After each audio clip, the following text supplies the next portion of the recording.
Hello everyone, এখন বাজে সকাল 4:30 আর আমরা রেডি হয়ে বেরিয়ে পড়েছি কারণ আমাদের ট্রেন বন্দে ভারত ছিল সকাল 6:10 হাওড়া থেকে। আমরা 5:10-15 নাগাদ হাওড়া স্টেশনে পৌঁছে যাই। প্রায় 1 ঘন্টা ওয়েট করার পর অবশেষে আমাদের ট্রেনের দেখা মিলল প্ল্যাটফর্মে।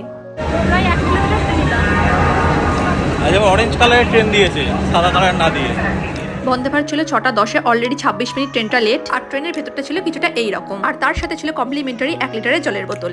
যেহেতু আমাদের টিকিট ট্যুর এজেন্ট কেটেছিল ব্রেকফাস্ট ছাড়াই, তাই আমরা আলাদা করে ব্রেকফাস্ট নিয়েছিলাম। সকাল 8টা নাগাদ নিয়েছিলাম চা এবং কফি। সুমন নিয়েছিল চা, আমি নিয়েছিলাম কফি। এখানে চা তো প্রিমিক্স ছিল, চলো ওকে জিজ্ঞেস করি চাটা কিরকম লাগলো। কেমন খেতে? ওর মোটামুটি বলা দেখে তোমরা বুঝতেই পেরে গেছো চাটা ঠিক কিরকম ছিল খেতে। এবার আমার টান। এটা তুমি খেয়ে দেখো। এই চা কফির এক্সপেরিমেন্টে তো আমি জিতে গেলাম, আর এরকম জিতে গেলে কিন্তু বেশ মজাই লাগে। বন্দে ভারতে এই ছিল আমাদের ব্রেকফাস্টে তোমরা ভেজ নন ভেজ দুটোরই অপশন পাবে। আমরা নিয়েছিলাম ভেজ। বন্দে ভারতে কিন্তু ই এবং সি ক্লাসের জন্য 2 রকমের ব্রেকফাস্ট হয়। ডিটেলস থাকবে লং ভিডিওতে, তাই চ্যানেলটাকে সাবস্ক্রাইব করে দিও। বাই।